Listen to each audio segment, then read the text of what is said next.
Баршаңызға сәлем, сіздермен мен Бақдәулет. Бүгінгі видеода нағыз ұлттық бірыңғай тестідегі келетін жаңа сұрақтар талқылаймыз. Бұл 7-ші нұсқаның 2-ші бөлімі.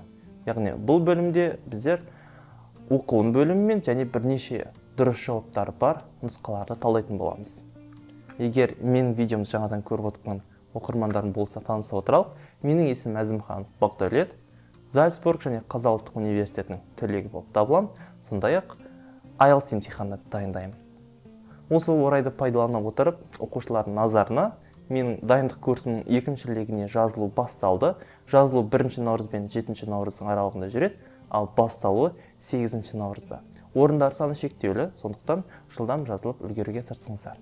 Ал енді оқылым бөліміне тоқталайық. Оқылым бөлімі қазір ұлттық бірыңғай тестідегі 5 сұрақты алады, яғни оқылым бөліміне дұрыс жауап бере алсаңыздар, онда 5 сұрақ сіздердің былайша айтқан кезде қоржындарыңызда. Сұрақты оқып, ішінде кілт сөздерді белгілеп алыңыздар, сол сұрақты текстің, яғни мәтіннің ішінен іздеп жауабын табуға тырысыңыз. Мәтінді толық түсініп оқудың қажеті жоқ, мына сұрақтарға дұрыс жауап бере алу үшін, бірақ бұл сіздерге талдау видео сабақ болған себепті мен барынша толық түсіндіруге тырысатын боламын. Жақсы. 21-ші сұрақтан бастап көрейік. According to the text, мәтінге байланысты historians and archaeologists argue how. Argue деген сөз алайық. Argue бұл бір-бірімен сөз таластыру дейді, яғни бір-бірімен келіспеу. The statues appeared at this island. Statues бұл мүсіндер, мүсіндердің осы аралда appear пайда болуы. Жақсы. The experiment will be paid. Тәжірибе will be paid төленеді, ақша төленеді. Тәжірибе жасау үшін ақша бөліну. The weight, the enormous statues. The weight бұл салмақ. Enormous statues, enormous дегеніміз big сөзінің синонимі, яғни үлкен, алып деген мағынаны береді. Алып мүсіндердің салмағына байланысты бір-бірімен келіспеді ме дейді.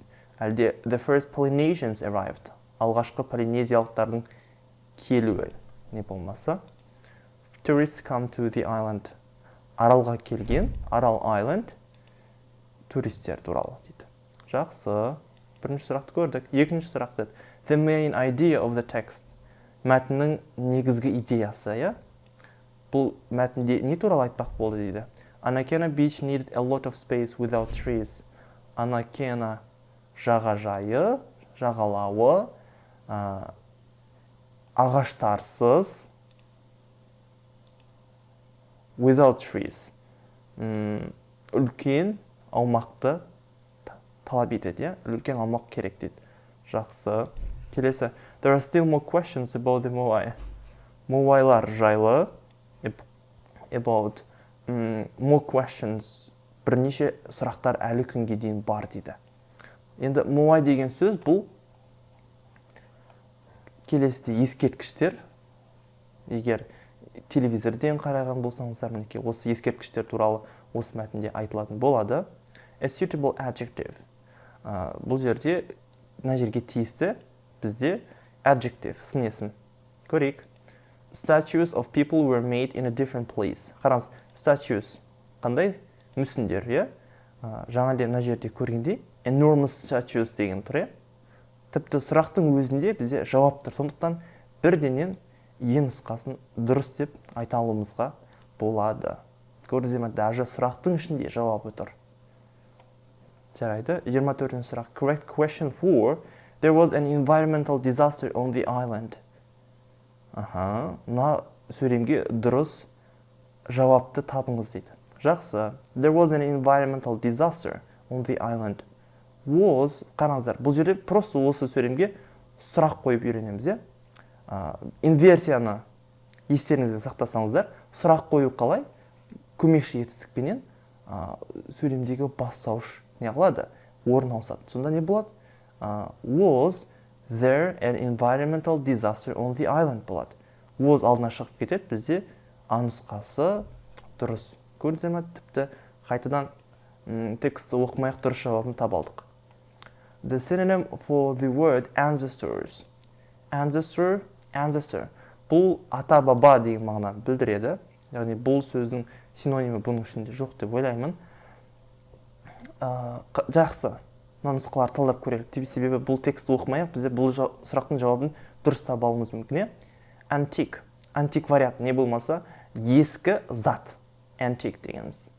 Демек бұл қате. Forefathers бұл ата-баба. Бұл ancestor сөзіне синоним болып табылады. В нұсқасы дұрыс.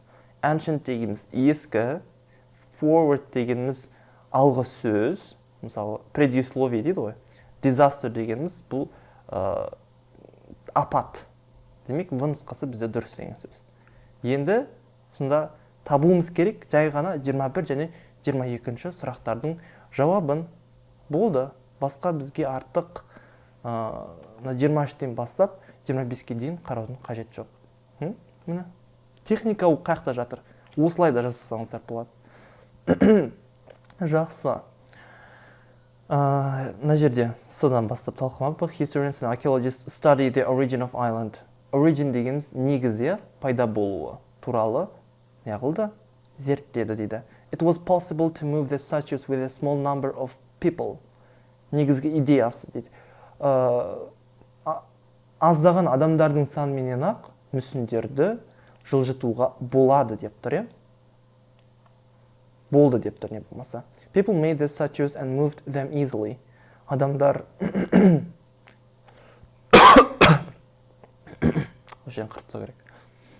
Адамдар мүсіндерді жасап, оларды өте оңай жылдам тасыды деп тұр. Ал көрейік.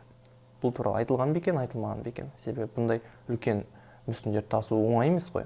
Enormous statues of people, the Moai are from 4 feet to 33 feet tall. Үлкен, алып адамдардың мүсіні, Moai деп аталатын, бұлардың ұзындықтары 4 футтан 33 футқа дейін. 4 фут бұл 1 метр, шамамен 33 фут, бұл да әлде шамамен 10 метр. Демек, 1 метр мен 10 метрдің биіктігін аралығындағы үлкен мүсіндер. Some of them weigh more than 80 tons.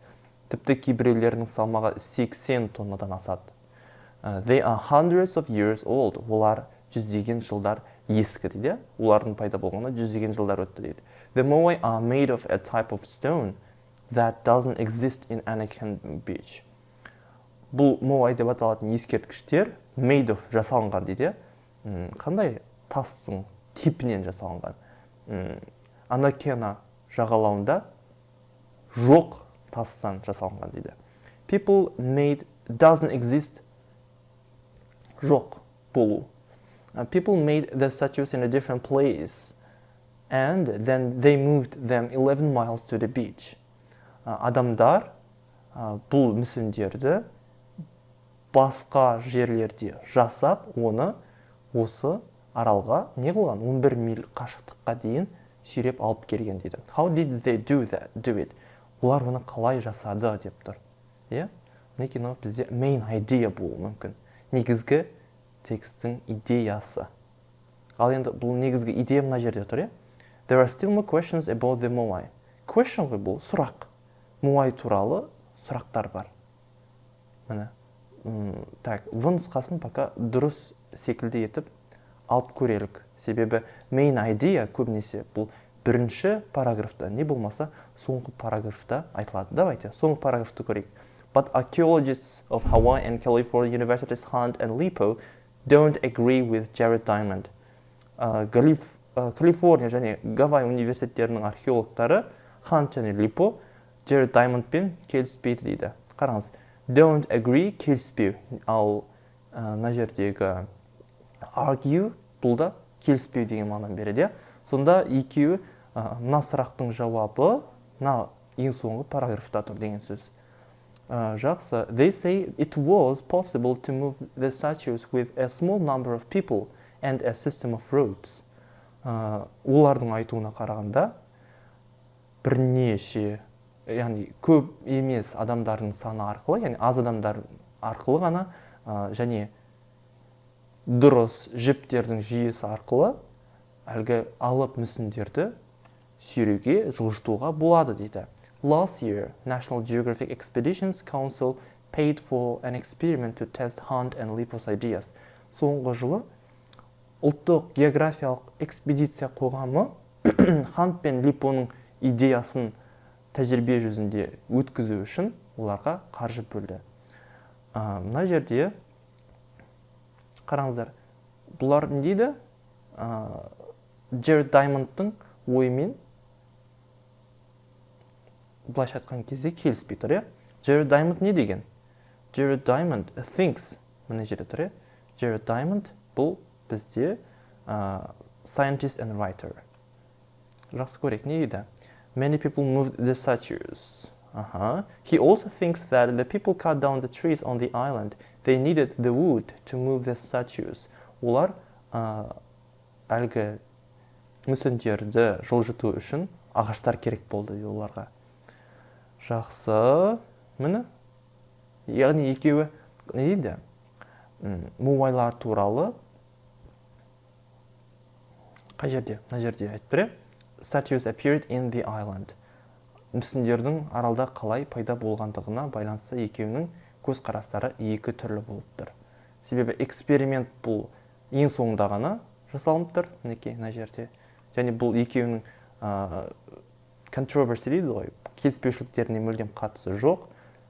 The way the enormous statues, бұл үлкен мүсіндердің салмағына байланысты тек басында ғана айтып кеткен, одан кейін мүлдем сөз айтылмаған.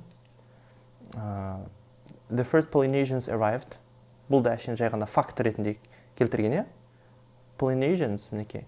First Polynesians arrived at Rapa Nui by canoe hundreds of years ago. Яғни алғашқы полинезиялықтар Рапа Нуиге канойының арқасында, каной дегеніміз бұл жалпы қайық.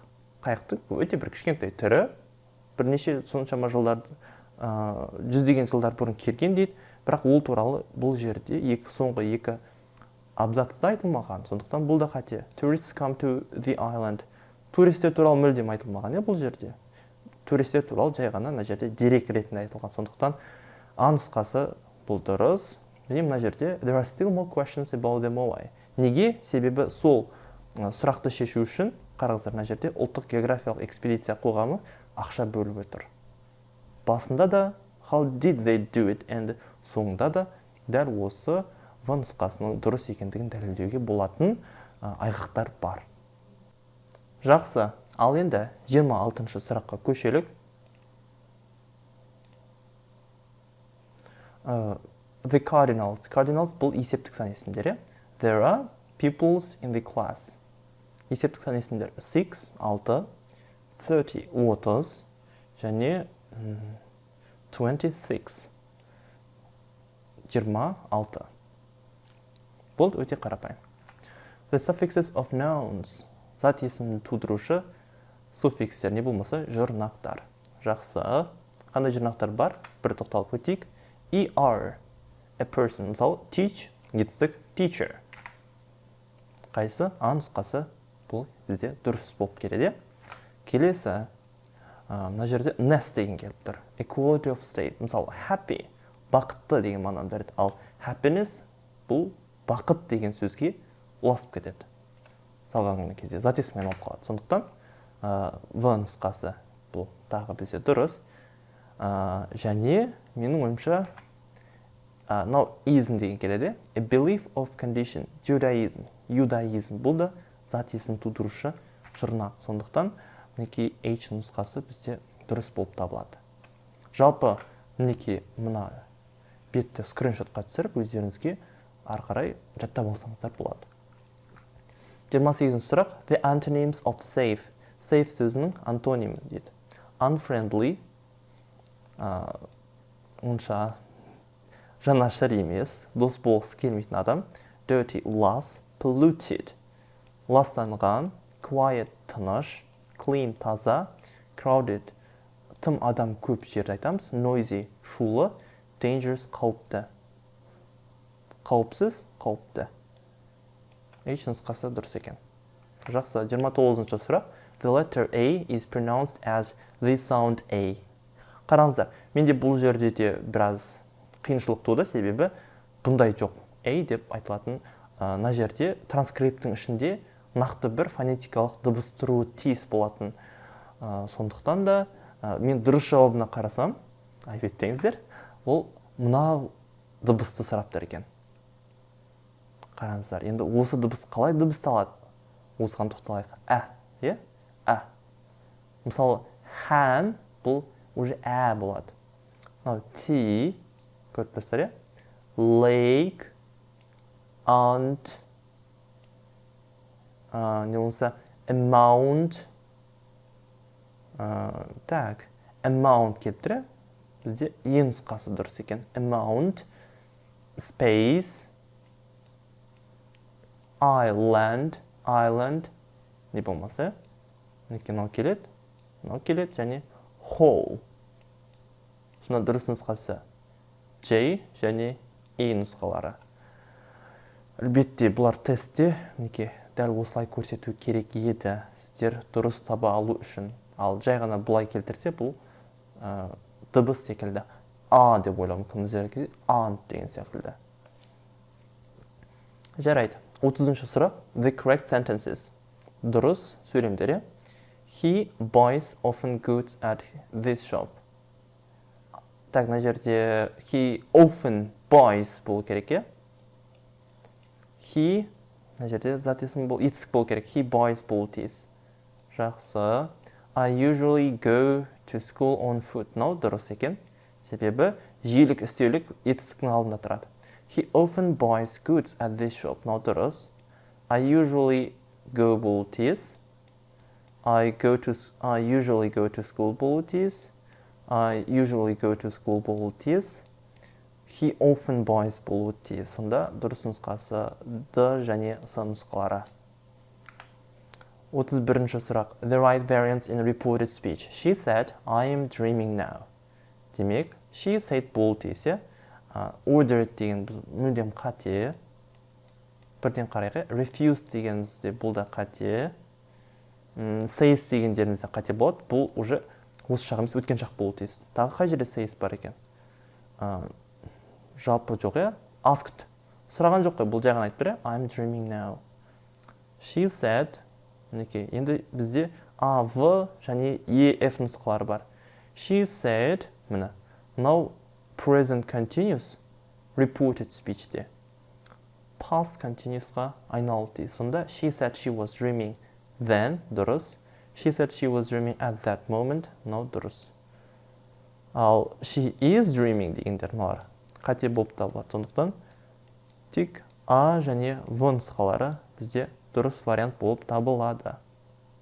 Осылай асықпай талдаңыздар, себебі бірдеңен қарасаңыздар қорқынышты болып дұрыс жауабын таппай дал болып қалуыңыз мүмкін. Сондықтан біртіндеп осылай дұрыс емес нұсқаларын шығарып тастасаңыз, дұрыс нұсқалары көз алдарыңызға келетін болады. The participle second in the sentence. Так, participle second естеріңіздегідей verb ed не болмаса verb 3. The pupils understood everything that the teacher said.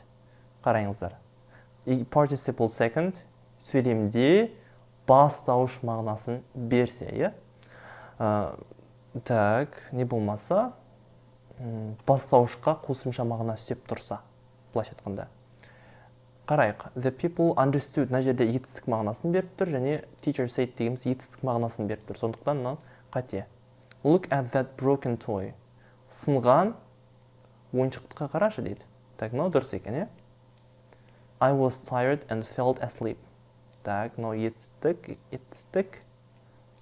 Felt дегеніміз мына жерде не? Етістік. Felt болады. They put a book in the bookcase. Так, мынау бізде болмайды, себебі етістік мағынасын беріп тұр. Children were afraid and sat in the corner.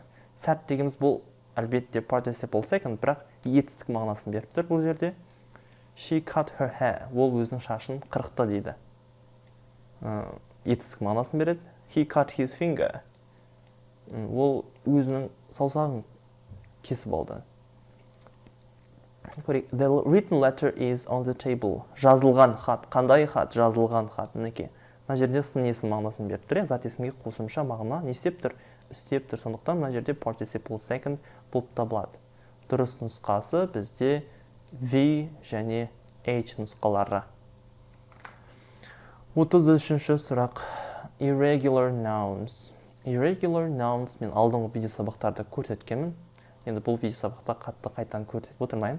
Goose бұл geese болады, child, children және ox, oxen болу тиіс. A, C және G нұсқалары. 34-ші сұрақ. The correct sentences. Дұрыс сөйлемдер. He used to eating. Қараңыздар. He, сосын used to-дан кейін міндетті түрде verb one келеді. Не болмаса infinitive. Сондықтан мынау бізде қате. I used to play football. Мынау дұрыс екен, When I was 14. Мынау дұрыс екен. There is going to realize. Is going to міндетті түрде мына жерде infinitive болу тиіс. Сондықтан мынау қате. She used to get up early. Мынауымыз дұрыс екен. Себебі used to-дан кейін infinitive келіп тұр. You will to participate. You will participate болуы тиіс. You will practice grammar daily. Қараңыздар, мына жерде to болмауы тиіс. Will былайша айтқан кезде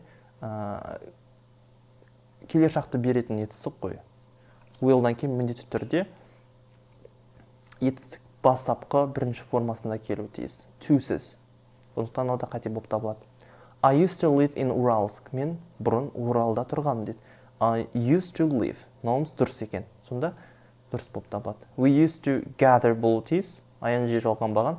My uncle are going to repair his house. Енді мынау дұрыс секілді болып көрінгенмен, бірақ my uncle is going to болу тиіс. Емес. Сондықтан бұл да қате болып табылады. Дұрыс нұсқасы F, D және V нұсқалары.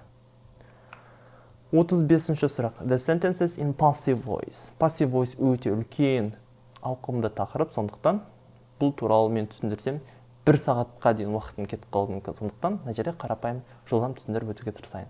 How old are those houses? Active voice. Butter is made of milk. Май сүттен жасалынады, is made мына жерде to be етістігі және verb 3. Намыз дұрыс. The office is being cleaned at that moment. Намыз дұрыс. Себебі to be етістігі мына жерде being болу тиіс және cleaned verb 3. Continuous шағының passive voice'ның түрін жасалу жолы өте өзгеше. Continuous шақтарының passive voice'ның жасалу жолы шамалы өзгешерек. Қараңыздар. Verb ing бұл оның алдында міндетті түрде to be етістігі келуі тиіс. Енді мысалы I am writing.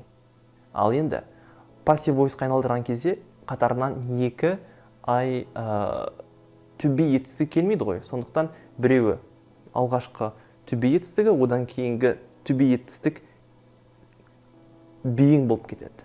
Себебі aming, ising, aring деп айта алмаймыз. Сондықтан да ол being айналады да being ing болады. Сосын ары қарай үшінші формасы етістіктің кете береді. Сонда the office is being cleaned at the moment. Бұл сын нұсқасы дұрыс болып табылады. I have never seen. Бұл active voice. When was telephone invented? Телефон қашан жасалынды дейді. Так, no, дұрыс екен, не нұсқасы, That when was telephone invented? Telephone was invented. Телефон жасалынды. Не болмаса жарыққа шықты деген сөз. Дұрыс нұсқасы бізде V, C және E нұсқалары. Сонымен бүгінгі сабақ осымен тәмам. Соңына дейін көріп, қолдау көрсеткендеріңіз үшін көп-көп рахмет. Сондықтан да менің Instagram каналдарыма IELTS Baghdad және Азимханов деп аталатын екі каналыма және осы YouTube каналыма жазылуды ұмытпаңыздар.